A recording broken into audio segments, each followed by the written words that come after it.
Assalamualaikum warahmatullahi wabarakatuh dan selamat sejahtera. Apa khabar semua? Okey, pada video tutorial pada kali ini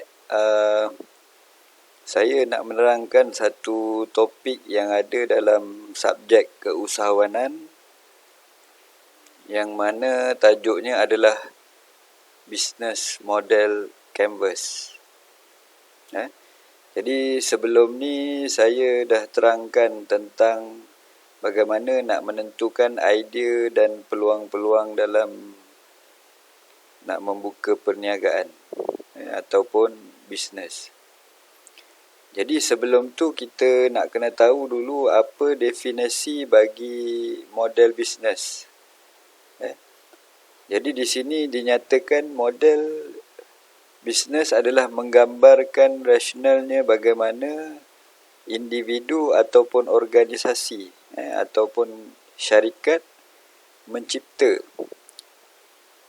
atau menyampaikan dan menangkap nilai. Ataupun erti kata lain, bagaimana syarikat mewujudkan nilai untuk dirinya sendiri semasa menyampaikan produk ataupun perkhidmatan kepada pelanggan.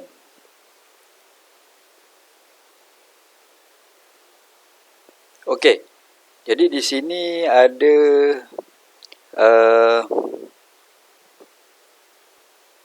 gambar rajah model bisnes yang mana menunjukkan secara ringkas bagaimana sesuatu individu ataupun syarikat untuk membina model bisnes yang mereka nak. Okey.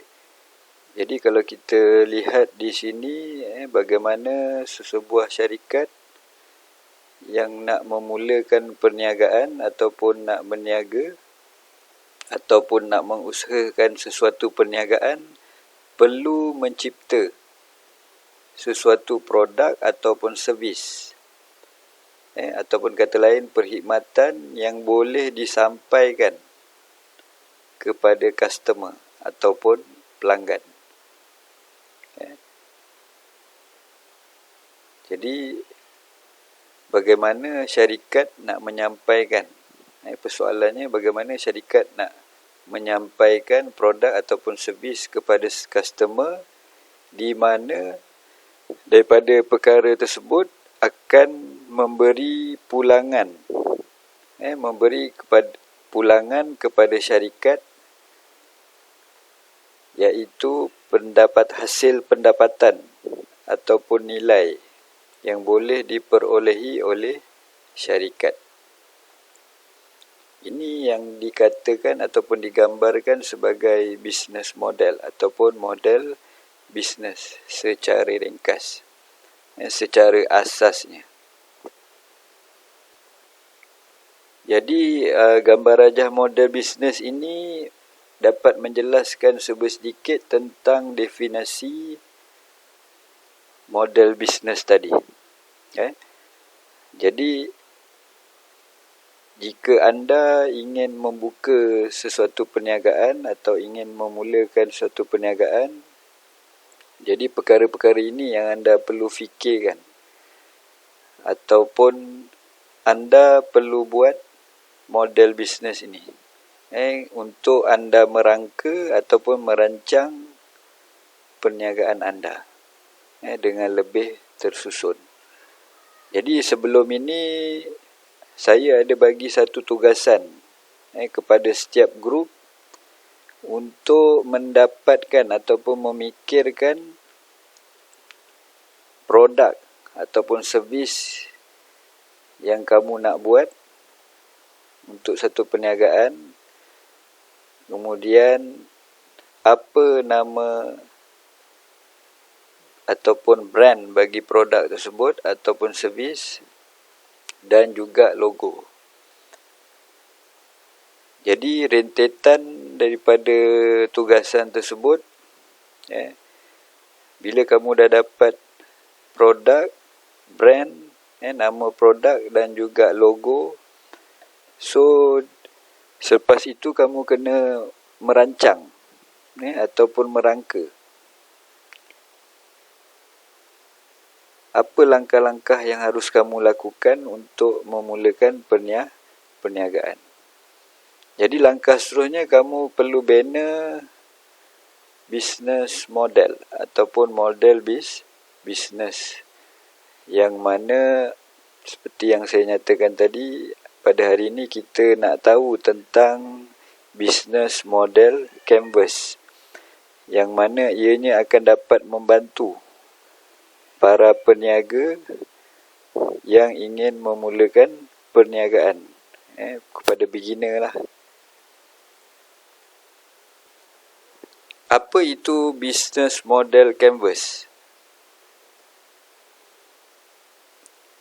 Model business canvas ni merupakan salah satu alat untuk kamu mencipta ataupun menganalisa model bisnes yang kamu nak buat. Ianya merupakan satu carta ringkas yang diaplikasikan untuk membentuk pengurusan strategik dan mendokumentasikan model perniagaan anda sama ada baru ataupun yang sudah sedia ada. Okey, business model canvas ni diperkenalkan oleh Osterwalder dan Pigner pada tahun 2010. Ataupun istilah lain, business model canvas ni kita boleh istilahkan sebagai BMC. BMC kita ringkaskan. Ianya adalah rangka kerja mudah ataupun carta mudah untuk memberikan gambaran keseluruhan tentang perniagaan yang kita nak buat. Jadi BMC ni terdiri daripada 9 blok ataupun 9 kotak ataupun 9 komponen, 9 elemen untuk kita memahami gambaran keseluruhan perniagaan yang kita pilih lah. Yang kita dah fikirkan, yang kita nak buat. Jadi kita boleh bina menggunakan BMC ni. Jadi objektifnya adalah untuk mencipta alat yang memupuk pemahaman, perbincangan, kreativiti dan mudah dapat melihat idea dalam satu paparan. Jadi bila adanya BMC ni tadi dengan mudah untuk kita fahami. Kita nak fikirkan, kita nak bincangkan, kita nak lihat keseluruhan dalam satu paparan yang ringkas. Jadi ianya memang sangat membantu. Jadi kita tak perlu pening-pening. Ianya memang sangat mudah lah untuk peniaga yang baru. Jadi BMC ni kita boleh gunakan untuk model perniagaan yang baru ataupun untuk perniagaan yang telah sedia ada. Seperti yang saya telah nyatakan tadi lah. Jadi untuk perniagaan yang telah sedia ada, kita boleh menganalisa semula, mengemaskini semula model perniagaan kita. Mungkin kurang berkembang, ada masalah dan sebagainya. Okey, jadi ada 9 blok dalam BMC ni. Yang mana blok pertama ataupun komponen pertama ialah customer segment ataupun segmen pelanggan. Jadi kita lihat apa yang perlu kita isikan pada blok yang pertama ini, bahagian segmen pelanggan. Kita lihat pada persoalan-persoalan yang ada. Pelanggan manakah yang anda beri perkhidmatan? Jadi dalam blog ini, apa yang kita nak isi iaitu tentang pelanggan kita. Kemudian, kerja atau masalah yang manakah yang ingin anda selesaikan. Pada blog ini, kita kena pandang pada satu sudut bahawa bukan pelanggan wujud untuk membeli. Tapi kita sebagai peniaga yang wujud untuk mereka. Mereka ni pelanggan lah. Jadi saya harap awak fikirkan. Saya harap awak faham apa yang saya nyatakan. Jadi di sini kita perlu fikirkan ataupun kita perlu mencari siapakah pelanggan kita sebenarnya. Siapakah pelanggan kita yang sebenarnya? Kepada siapa yang kita nak beri produk ataupun servis kita? Dan masalah apakah yang kita perlu selesaikan? Pastinya masalah tersebut ada pada pelanggan. Dan juga kita perlu wujudkan satu persoalan, siapa mereka ni? Kenapa mereka nak membeli produk kita? Jadi dalam kita nak mencari siapa pelanggan kita, ianya berdasarkan 5 faktor. Jadi yang pertama umum. Yang kedua niche. Niche ni jenis pelanggan. Kemudian bersegmen. Yang keempat diversified. Kepelbagaian. Yang terakhir multi-sided. Pelbagai sudut. Jadi contohnya saya ambil produk pewangi kereta lah yang saya telah minta awak jual, pewangi kereta Fleur tu. Kalau kita lihat segmen pelanggan dia pastinya adalah pemandu kereta. Pemandu kereta. Jadi pemandu kereta ni kalau kita telitikan lagi ataupun kita pecahkan lagi, ada pemandu kereta lelaki, ada pemandu kereta wanita. Jadi kalau kita lihat hari ini, bila disebut pemandu kereta saja, sama ada lelaki, wanita, ada memandu kereta. So kita boleh lihat pada segmen pelanggan kita sebenarnya sangat luas. Ada 24 juta pemandu kereta ataupun pemandu kenderaan yang pastinya inginkan kereta mereka ada pewangi. Mereka nakkan kereta mereka, dalam kereta mereka ada haruman, ada pewangi. Dan saya mahu tanya, ada sesiapa tak yang mahukan di dalam keretanya mempunyai bau yang kurang menyenangkan ataupun bau busuk? Pasti tidak mahu. Jadi betapa besar dan luasnya target customer kita ataupun segmen pelanggan kita untuk pewangi kereta. Belum kita cerita lagi pelanggan kita yang ada rumah. Pelanggan kita yang ada pejabat. Pelanggan kita yang ada toilet dan sebagainya. Jadi sangat luas. Kemudian kita boleh skopkan pula pelanggan kita ni terdiri daripada wanita. Sebab wanita ni dia memang sensitif sikit tentang bau ni tadi.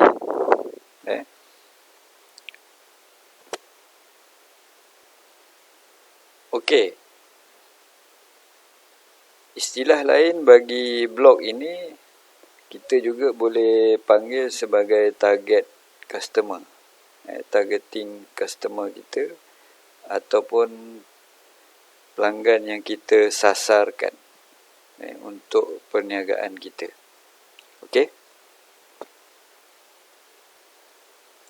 Blok yang seterusnya iaitu di sini. Ini adalah blok value proposition ataupun tawaran nilai. Jadi apa yang perlu kita isikan di dalam blok ni? Apa yang perlu kita fikirkan? Iaitu apakah yang kita tawarkan kepada customer ataupun segmen pelanggan kita? Contoh, kita kena fikirkan produk yang kita dah pilih tadi, ataupun servis yang kita dah pilih tadi untuk kita niagakan. Jadi itulah yang kita akan tawarkan kepada customer ataupun segmen pelanggan kita sehingga ianya mewujudkan satu nilai untuk kita dan juga nilai untuk segmen pelanggan kita.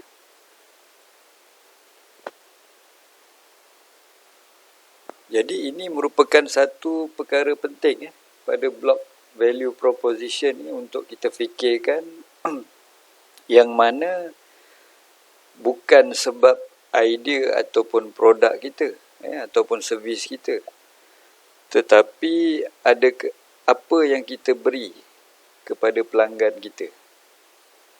Di situ nanti kita akan dapat nilai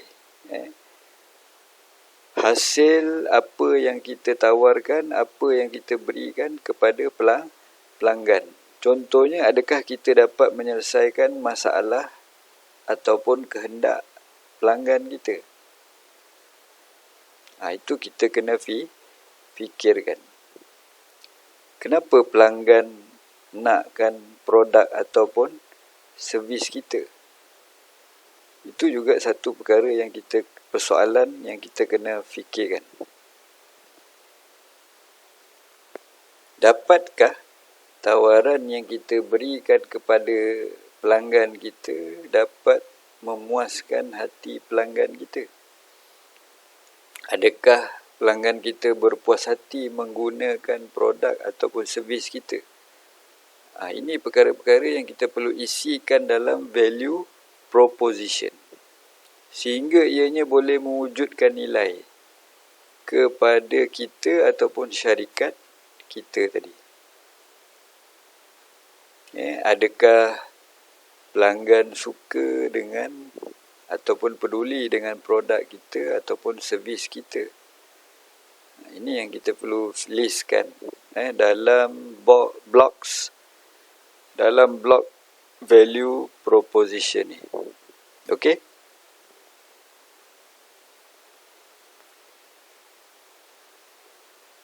Jadi contohnya, kita nak tawarkan produk pewangi kereta ataupun untuk kediaman rumah dan juga ruang pejabat. Okey? Jadi di situ kita dapat menyelesaikan masalah bau busuk di dalam kereta, kediaman ataupun pejabat. Kemudian pelanggan akan dapat bau yang wangi, nyaman dan menyegarkan. Kemudian tidak memudaratkan kesihatan. Sebab kadang-kadang ada produk wangi yang menggunakan bahan kimia.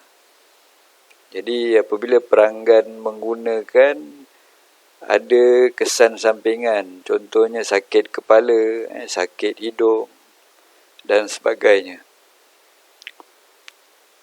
Jadi adakah segmen pelanggan kita suka dengan wangian produk kita?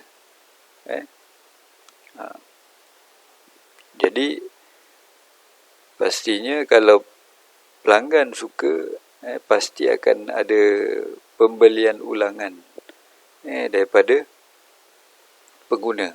Pengguna pasti akan cari dan dia akan beli setelah dia menggunakan. Kalau satu produk atau servis tu bagus, pasti customer akan carilah produk dan juga servis kita. Kemudian reka bentuk botol dan kotak yang menarik. Ini juga salah satu elemen penting, salah satu faktor kenapa pelanggan suka dengan produk kita. Dan juga harga murah. Kita jual RM10 sahaja. Harganya berpatutan. Okey, pada value proposition ni ianya bergantung kepada beberapa faktor, iaitu baru, terkini, prestasi terbaik, personalisasi, dapat menyelesaikan tugas ataupun masalah, dari segi reka bentuk, status, harga yang berpatutan, kemudian dari segi pengurangan kos, pengurangan risiko, contohnya pada kesihatan tadi, kemudian kebolehcapaian, adakah pelanggan berpuas hati, kemudian adakah ianya satu kemudahan, memudahkan. Okey. Blok yang seterusnya iaitu channel ataupun saluran. Jadi pada blok ini, apa yang kita perlu fikirkan, bagaimana kita nak menyampaikan tawaran nilai kita kepada segmen pelanggan. Macam mana kita nak sampaikan produk ataupun servis kita kepada pelanggan.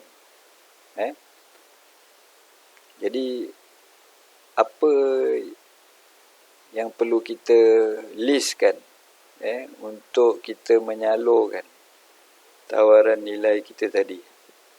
Jadi ini juga amat penting lah. Jadi ada dua bentuk saluran yang kita boleh pilih, sama ada dari segi physical channel ataupun online channel. Okey, kita boleh ambil contoh produk pewangi kita untuk kita sampaikan ataupun salurkan kepada pelanggan, iaitu dengan kita membuka booth sale. Ini kategori physical channel. Kita boleh buka booth sale di pasaraya ataupun supermarket contohnya. Kita buat jualan booth sale. Kemudian kita boleh letakkan produk kita di kedai-kedai runcit secara consignment ataupun bill to bill. Ini kita perlu promotekan pada peniaga-peniaga kedai runcit lah. Kalau dia benar kan kita letakkan produk kita, maksudnya kita boleh jadikan ianya satu channel untuk kita sampaikan kepada pelanggan, supaya pelanggan boleh beli produk kita. Kemudian contoh lain, kalau untuk jenis online channel, kita boleh gunakan Facebook, Instagram. Kemudian kita boleh banner web untuk supaya pelanggan boleh kenal, tahu produk kita. Akhirnya boleh membeli produk kita. Selain daripada itu, apabila ada pelanggan yang ingin membeli ataupun sudah membeli, so kita boleh hantarkan produk kita menggunakan COD, cash on delivery. Kita hantar sendiri ke rumah pelanggan, ataupun kita menggunakan khidmat kurier, pos laju, Citylink dan sebagainya. Ini cara, kaedah yang kita gunakan ataupun channel-channel yang kita gunakan untuk kita beri tawaran nilai kepada segmen pelanggan. Ini untuk blok channel. Okey, blok yang seterusnya iaitu blok yang keempat, iaitu customer relationship, iaitu perhubungan pelanggan. Jadi dalam blok ni kita kena memikirkan bagaimana kita nak menjaga hubungan dengan pelanggan kita.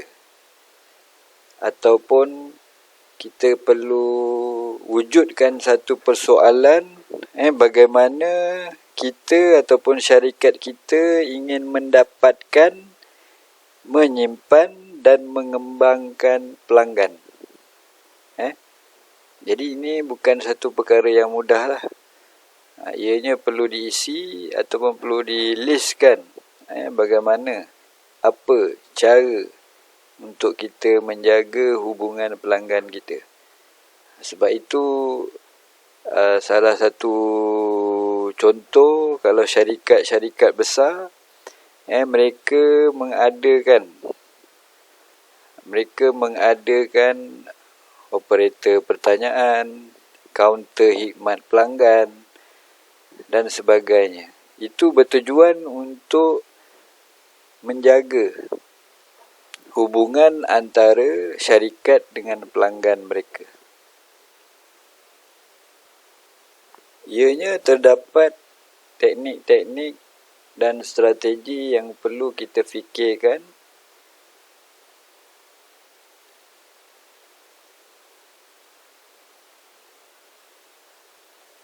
dalam dua bentuk, iaitu secara fizikal dan juga online. Sama seperti dalam blog channel. Kita ambil contoh pada produk pewangi kereta, yang mana secara fizikalnya kita boleh menggunakan personal communication. Maksudnya penjual ataupun promoter kita sendiri, ataupun stokis, ejen, dropship di bawah kita. Jadi melalui mereka inilah kita boleh membentuk ataupun menjaga perhubungan dengan customer kita. Kemudian secara fizikalnya lagi, kita boleh bukakan harga promosi, diskaun dan sebagainya. Package untuk kita tawarkan kepada customer-customer kita lah. Lebih-lebih lagi kepada customer kita yang sedia ada. Okey, kemudian secara online-nya pula, kita boleh menggunakan Facebook. Kalau macam pewangi Fleur ni, pada pihak HQ, dia memang sentiasa memberikan info-info ataupun maklumat-maklumat terkini berkaitan syarikat, berkaitan pergerakan produk, trend terkini, reka bentuk terkini, yang disampaikan kepada customer.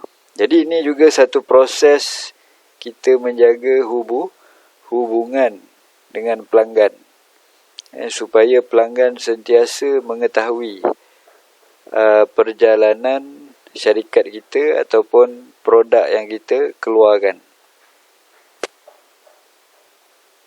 Selain daripada itu,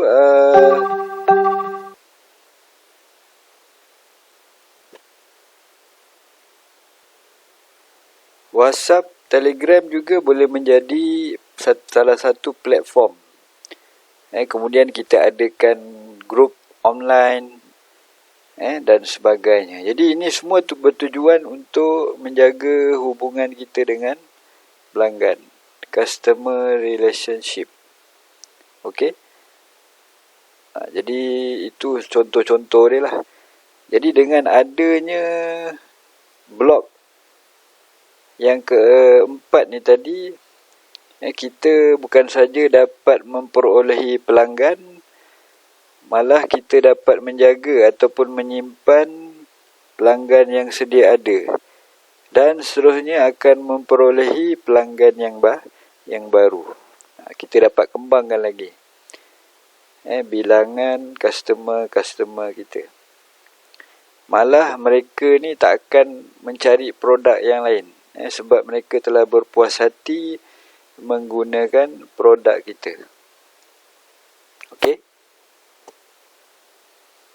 Kita lihat contoh lain, iaitu syarikat penerbangan AirAsia, yang mana dia menyediakan 3 kaedah untuk customer relationship. Yang pertama, personal assistant. Mungkin contoh mereka ada kaunter pertanyaan, kaunter servis, kemudian mereka ada self-service, dan juga mereka adakan sistem automatik. Contohnya tempahan tiket secara online dan sebagainya. Jadi ketiga-tiga ni kaedah AirAsia menyediakan untuk pelanggan mereka. Jadi di sini mereka amat menjaga pelanggan mereka supaya pelanggan mereka tidak beralih arah kepada syarikat yang lain. Sebab itu AirAsia dia boleh bersaing dengan syarikat penerbangan yang lain, termasuk MAS. Disebabkan salah satu faktornya adalah customer relationship, hubungan dengan pelanggan mereka jaga. Setelah anda berjaya mengikat pelanggan anda, barulah seterusnya kita boleh melihat blok yang kelima, iaitu aliran pendapatan anda. Daripada keempat-empat elemen ataupun keempat-empat blok tadi, apabila ianya telah berjalan dengan baik, maka barulah kita boleh melihat aliran pendapatan kita. Bagaimana? Jadi apa yang kita perlu fikirkan di sini? Apa yang kita perlu listkan pada blok revenue stream ini? Jadi persoalan yang kita harus wujudkan pada blok ini ialah bagaimana syarikat dapat menghasilkan pendapatan daripada segmen pelanggan ini. Jadi yang pastinya secara asasnya adanya jualan ataupun belian. Sebab itu seperti saya katakan tadi, bila ada jual beli di bahagian atas ini berlaku, maka adanya hasil pendapatan ataupun wang masuk, hasil dari jualan produk kita kepada pelanggan.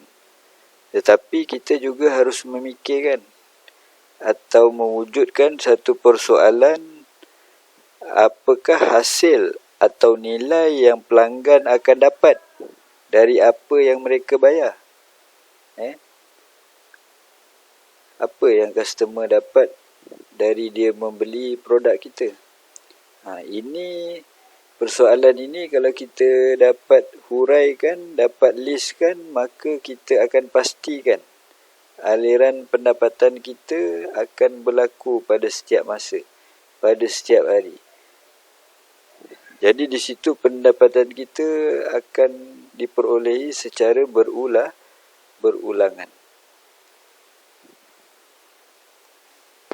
So, apabila pelanggan mendapat nilai dan berpuas hati dengan apa yang mereka bayar, maka pendapatan kita akan berterusan dari semasa ke semasa.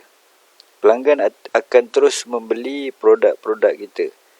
Repeat order akan berlaku. Pembelian ulangan akan berlaku melalui hasil jualan, hasil langganan. Contohnya, contoh kita boleh lihat syarikat telekomunikasi, apabila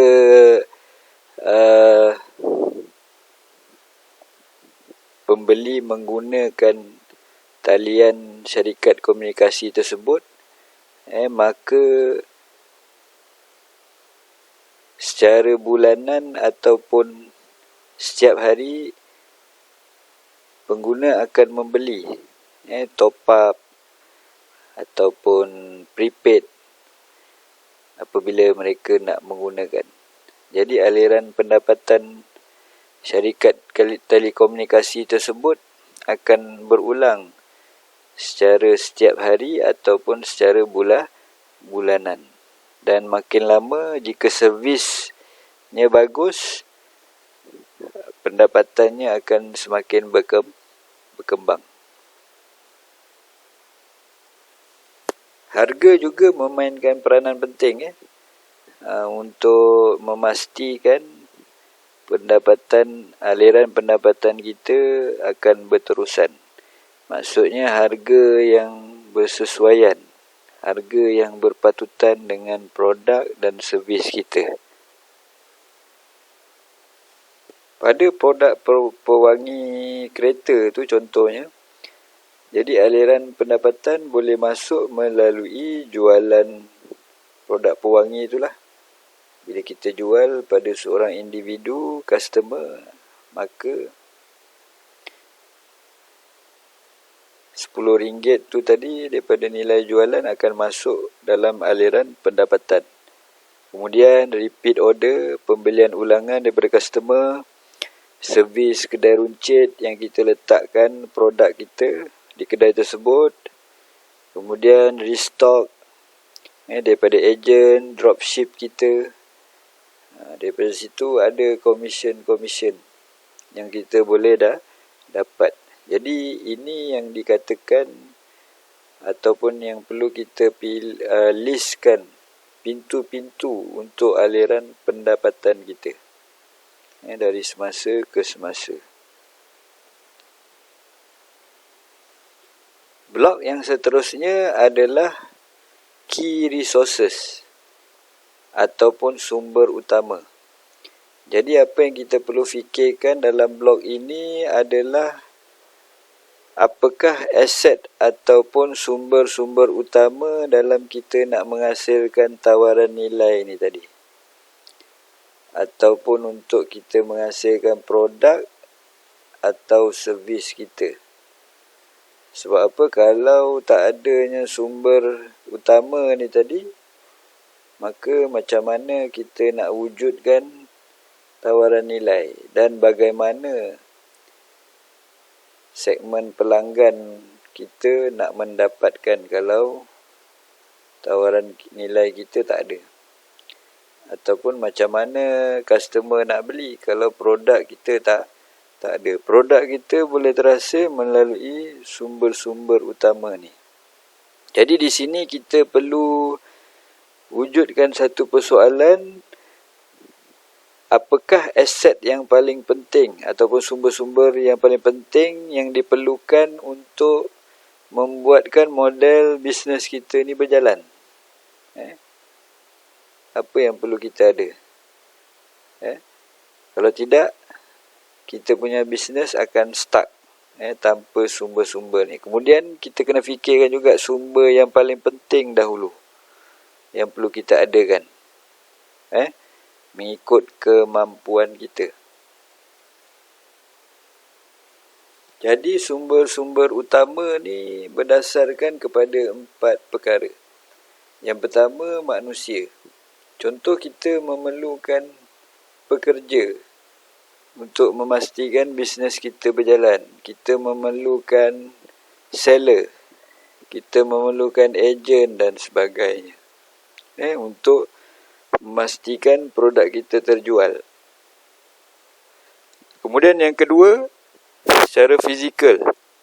Contohnya, kita punya perniagaan melibatkan pengeluaran, melibatkan proses pembuatan.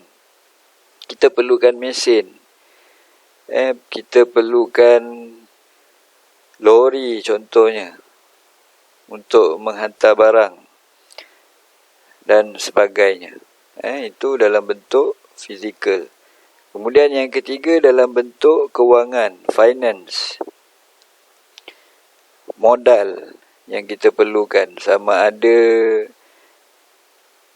secara kita mengumpul modal ataupun kita dapatkan pinjaman ataupun pembiayaan perniagaan. Kemudian faktor yang keempat dari segi intelek.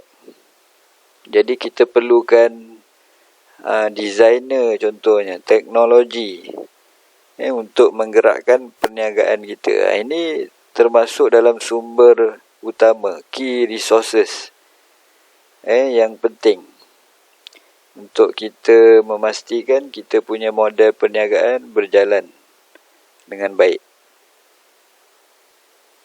Kita ambil contoh produk pewangi kereta. Jadi apa sumber utamanya? Yang pertama, contohnya bahan-bahan mentah untuk menghasilkan produk. Cecair pewangi, botol, kotak. Jadi dari mana sumber-sumber ni kita boleh dapatkan? Kalau tak ada sumber-sumber bahan mentah ni tadi, maka tak ada tawaran nilai ataupun produk yang kita nak sampaikan, yang kita nak jual. Okey. Kemudian seterusnya kita perlukan booth ataupun meja ataupun kemah, alat untuk menjual dan sebagainya. Kemudian kita perlukan orang untuk menjual, penjual ataupun ejen, dropship dan sebagainya. Kemudian kita perlukan designer,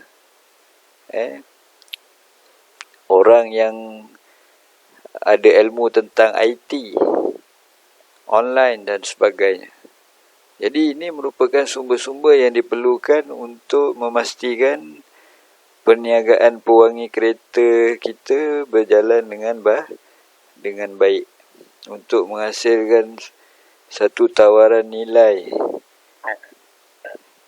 yang boleh kita menangkap hasil nilainya tadi, mendapatkan hasil nilainya tadi.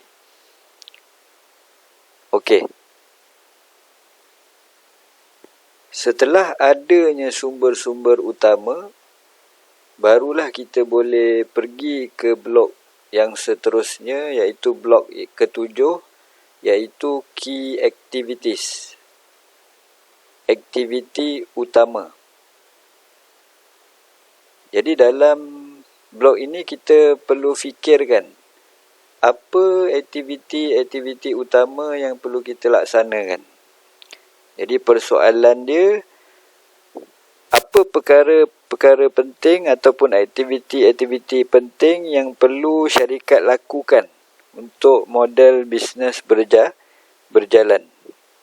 Ini kita perlu fikirkan. Kemudian apa aktiviti yang penting sahaja yang kita perlu utamakan dahulu. Apabila aktiviti yang penting ni sudah berjalan, baru kita boleh wujudkan aktiviti sampingan yang lain lah. Ianya bergantung kepada perjalanan syarikat ataupun perjalanan perniagaan kita pada masa tu. Okey. Jadi di sini faktor-faktor yang kita boleh gunakan, iaitu contohnya dari segi pengeluaran produk. Jadi kat sini memang amat penting lah, bila ada produk mesti ada proses pengeluarannya. Kalau tak, produk habis, macam mana kita nak jalankan ataupun teruskan perniagaan kita. Kemudian yang kedua, menyelesaikan masalah. Menyelesaikan masalah-masalah yang ada dalam proses ataupun perjalanan perniagaan kita. Kemudian apakah contohnya platform rangkaian kita, pengurusan rantaian bekalan yang perlu kita dapatkan dan sebagainya. Jadi kita ambil contoh pada produk pewangi kereta tadi. Jadi proses aktiviti pengeluaran itu memang yang paling utama lah. Bagaimana kita dah ada sumber utama tadi, bahan mentah, contohnya cecair pewangi, dah ada botol, dah ada packaging kotak, maka bagaimana kita nak assemblekan sehingga menjadi satu pieces produk yang kita boleh jual. Kemudian aktiviti yang lain iaitu marketing. Salah satu aktiviti penting juga. Marketing perlu dijalankan supaya segmen pelanggan, orang ramai tahu kita ada menjual produk pewangi kereta dan bagaimana produk pewangi kereta itu, adakah baik, bagaimana reka bentuknya. Ini salah satu aktiviti. Jadi aktiviti itu boleh dijalankan sama ada secara online ataupun fizikal. Kalau online menggunakan FB, Telegram, WhatsApp, Instagram. Kemudian secara fizikal perlu ada penjual untuk menjual. Tak kisah di mana. Jadi aktiviti jualan tu harus berlangsung. Harus berlaku setiap hari. Kemudian jangan kita lupakan aktiviti penghantaran, courier service dan sebagainya. Kita dah sibuk jual, tetapi barang kita tak hantar, pun akan ada masalah juga kan. Jadi aktiviti penghantaran aktiviti penghantaran tu juga perlu di listkan, supaya kita alert.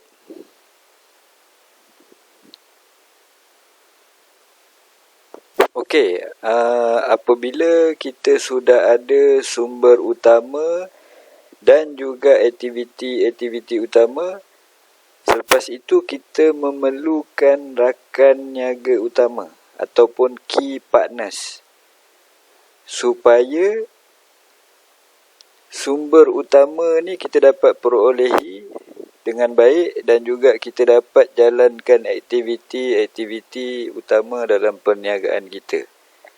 Ianya bergantung kepada key partners kita. Rakan kongsi ataupun rakan niaga kita yang kita perlukan dalam kita menjalankan keseluruhan proses perniagaan kita. Sebab apa? Kalau tak ada key partners ni, jadi perjalanan perniagaan kita ni akan tidak berjalan dengan lancar lah. Contoh, sumber utama kita berkurangan ataupun tiada. Kemudian aktiviti ni kita tidak dapat jalankan. Jadi persoalan yang kita perlu timbulkan untuk kita fikirkan pada blog ini iaitu siapa rakan kongsi utama dan juga pembekal-pembekal yang diperlukan untuk membuatkan model bisnes kita berjalan. Kemudian apa sumber utama kita dapati daripada mereka? Dan lagi apa aktiviti utama mereka lakukan. Sebab tu dia terkait dengan key resources dengan key activities.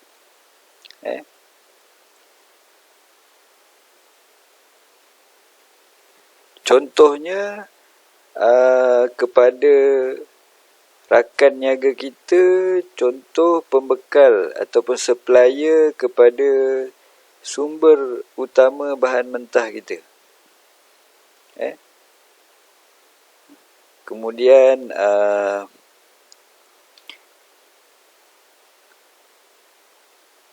supplier ataupun platform yang ada pada syarikat yang lain yang kita boleh gunakan untuk menjalankan aktiviti perniagaan kita. Jadi ini contoh. Jadi sebab itu kita harus bekerjasama ataupun menjaga hubungan berkolaborasi dengan mereka. Jadi mereka ni secara tak langsung adalah rakan partner kita. Ataupun rakan niaga kita. Kalau tiada mereka ni, maka kita punya bisnes tak sempurna lah. Tak dapat berjalan dengan sempurna. Jadi macam mana kita nak tahu siapa key partners kita? Ianya berdasarkan daripada blok key resources dan juga key activities. Jadi kita kena dapatkan. Kalau tak ada, so kita perlu cari. siapa supplier-supplier yang kita boleh dapatkan bergantung. Contohnya kita jual laksa. So kita perlu dapatkan supplier mi laksa tersebut. Kemudian contohnya aktiviti marketing. Kita nak buat flyers. So kita perlukan syarikat printing untuk membuat flyers kita. Untuk menghasilkan logo kita contohnya. Jadi ketiga-tiga blok ni sangat terkait. Kita ambil contoh pada produk pewangi kereta. Pembekal yang kita perlu ada ataupun key partners kita iaitu pembekal cecair pewangi tu. Salah satu contoh. Kemudian yang kedua, pembekal botol kaca pewangi tersebut. Kemudian pembekal kotak yang kita perlukan sebagai packaging untuk pewangi tersebut. Kemudian stokis, ejen dan juga dropship tu juga adalah key partners kita. Mereka pun bersama-sama menjalankan perniagaan kita, membantu kita menjual, memastikan produk kita laku. Jadi mereka-mereka ni jangan kita remehkan. Kita perlu jaga hubungan dengan mereka. Kemudian kedai-kedai runcit. Mereka juga adalah key partners kita. Kemudian courier service yang kita gunakan untuk menghantar barang juga adalah salah satu key partners kita yang kita sangat perlukan dalam perniagaan kita. Ianya membantu perniagaan kita. Okey, boleh faham Okey, setelah kita menyelesaikan ketiga-tiga blok ni tadi, blok key resources, key activities dan juga key partners, maka kita boleh melihat pula untuk blok yang terakhir. Blok ke-9 iaitu cost structure ataupun struktur kos. Jadi daripada 3 blok di atas, kita akan boleh mengetahui apa kos-kos yang kita perlukan. Apa kos-kos yang akan terhasil daripada 3 elemen ataupun 3 komponen ni. Okey? Jadi daripada sini juga kita boleh melihat apakah kos yang paling penting, kemudian apakah sumber kos yang paling mahal, kemudian berapa bajet kos perniagaan kita, dan juga apa aktiviti utama yang perlukan kos yang mahal, kos yang tinggi. Jadi sini kita boleh mengetahui dan kita boleh mengira kos-kos yang berkaitan dengan perjalanan bisnes kita. Jadi kos memang perlulah. Barulah bila adanya kos, barulah bisnes kita boleh bergerak. Boleh bergerak. Cuma kita perlu tahu kos-kos yang utama supaya tiada pembaziran ataupun kos kita tidak mengalir pada perkara-perkara ataupun aktiviti-aktiviti yang tidak penting untuk perjalanan bisnes kita.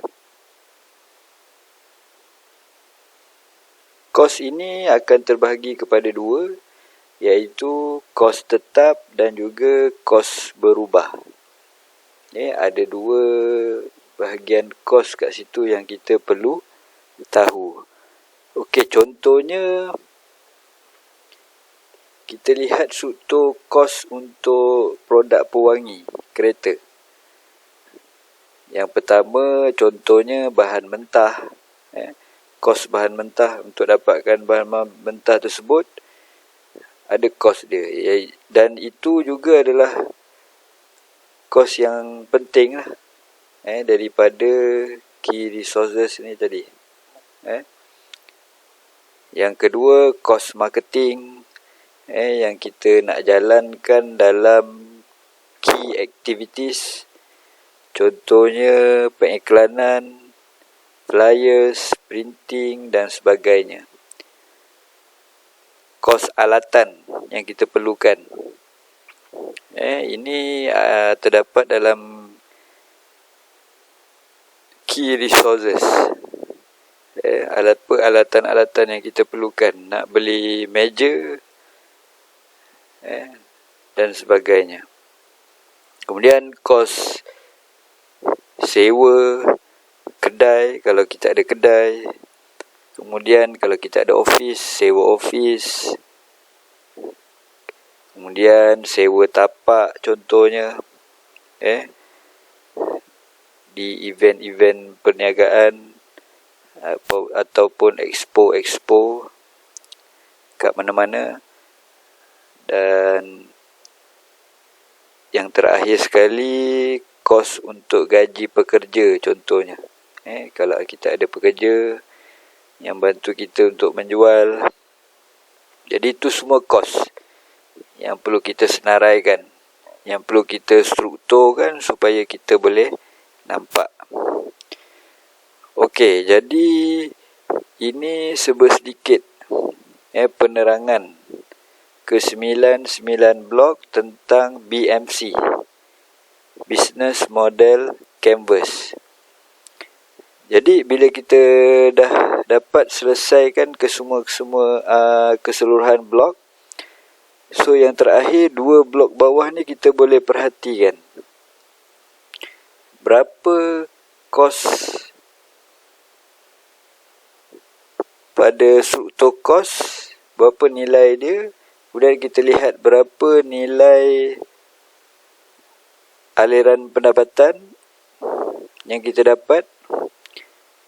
Di situ kedua-dua nilai ni tadi kita tolakkan, maka kita akan dapatkan nilai untung daripada bisnes yang kita jalankan. Okey. Aliran pendapatan ditolakkan dengan struktur kos, kita akan dapat nilai untung. Okey.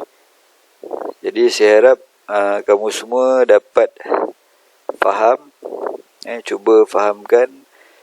So BMC ni akan dapat membantu kita, bagi peniaga-peniaga baru, lama, untuk kita merangka, melihat, menganalisa bisnes kita supaya kita dapat jalankan dengan baiklah.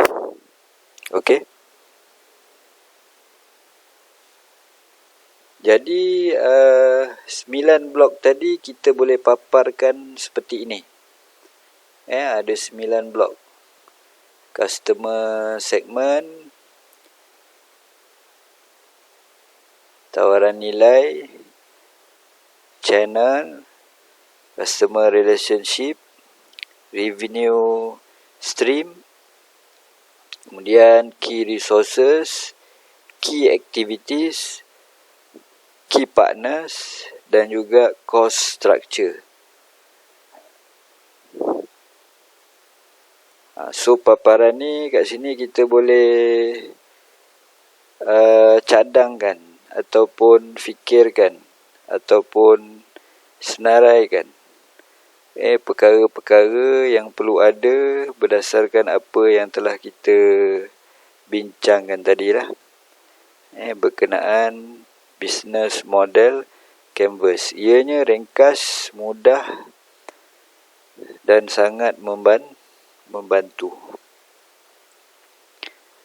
Okey, kita lihat contoh. Ada 2 jenis perniagaan. Yang pertama ni Kelly's Lemonade Stand. Maksudnya menjual lemon, air lemon. Kalau kita lihat di sini pada customer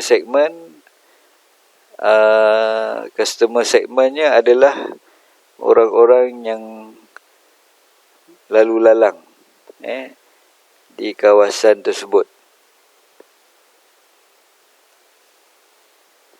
Kemudian pada tawaran nilai, ia menawarkan air lemon yang segar, cold tasty natural lemonade.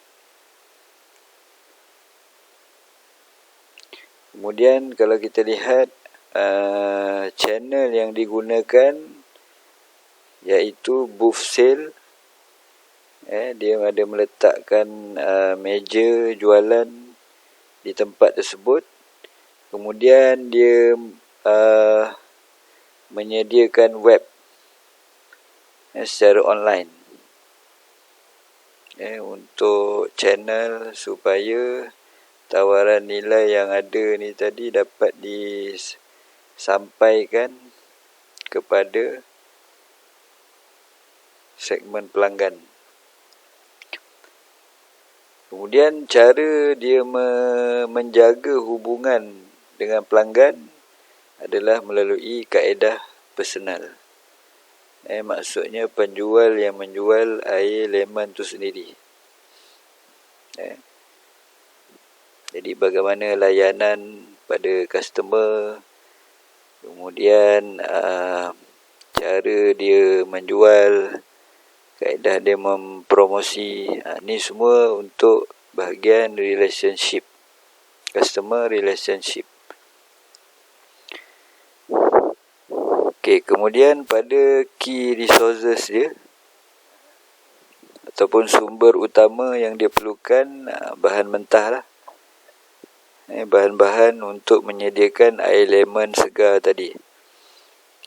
Kemudian dia perlukan orang yang menjual, si penjual. Kemudian dia memerlukan booth ataupun alat-alat untuk membuka booth jualan di kawasan tersebut. Kemudian kita lihat pada aktiviti utama yang dijalankan. Yang pertama, yang paling penting, aktiviti membuat air lemon tersebut. Kemudian bagaimana marketing yang dia jalankan. Dia akan buat marketing lah. Sama ada di webnya dan juga di booth dia sendiri. Ada banner, flyers dan sebagainya. Kemudian aktiviti menjual ni perlulah. Maksudnya boothnya itu mesti sentiasa dibuka lah, untuk proses jualan berlaku.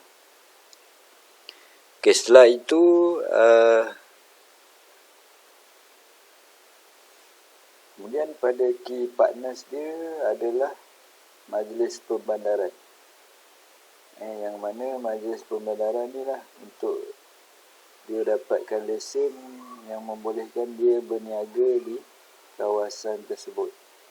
Dapat membuka booth untuk berniaga di kawasan tersebut. Jadi perlunya ada hubungan baik dengan key partners si penjual air lemon ni tadi. Kemudian seterusnya pada blok cost structure. Jadi cost ingredient ataupun cost bahan mentah, perlu ada kos alatan yang digunakan, kemudian gaji pekerja ataupun penjual, kemudian kos dia membina, membuat flyers untuk aktiviti marketing. Jadi ini salah satu contoh BMC yang mudah untuk Kelly's Lemonade Stand, yang mana tawaran nilainya adalah refreshing lemonade, untuk disampaikan kepada pelanggan dia. Okey, kemudian ada contoh-contoh lain perniagaan yang berbeza. Jadi kamu boleh lihat apa yang dia senaraikan dalam ke-99 blok untuk perniagaan jenis ini. Kemudian contoh lain, Flick, Gillette, bagaimana BMC mereka, apa yang dia senaraikan dalam model business canvas mereka. Jadi ini contoh-contoh lah yang kita boleh lihat supaya kita dapat memahami secara ringkas untuk membina BMC ni. Okey. Jadi penerangan saya tentang BMC tadi ataupun business model canvas telah pun selesai. So saya nak grup dalam kelas kamu, setiap grup akan membuat tugasan. Ianya rentetan daripada tugasan yang ketiga, yang mana saya dah minta kamu fikirkan apa produk yang kamu nak niagakan, kemudian apa brand dia dan juga logo bagi perniagaan tersebut ataupun logo produk tersebut. Jadi seterusnya ni, daripada ketiga-tiga tadi ataupun produk yang kamu dah pilih, jadi saya nak kamu bincangkan untuk membina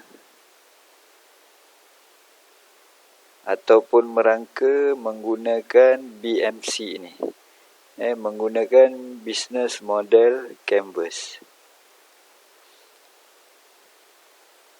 Okey, bincangkan dengan tim, senaraikan dalam setiap blok yang ada. Kemudian akan datang, saya nak kamu presentkan BMC tersebut di dalam kelas nanti. Jadi tarikhnya saya akan beritahu kemudian. Okey?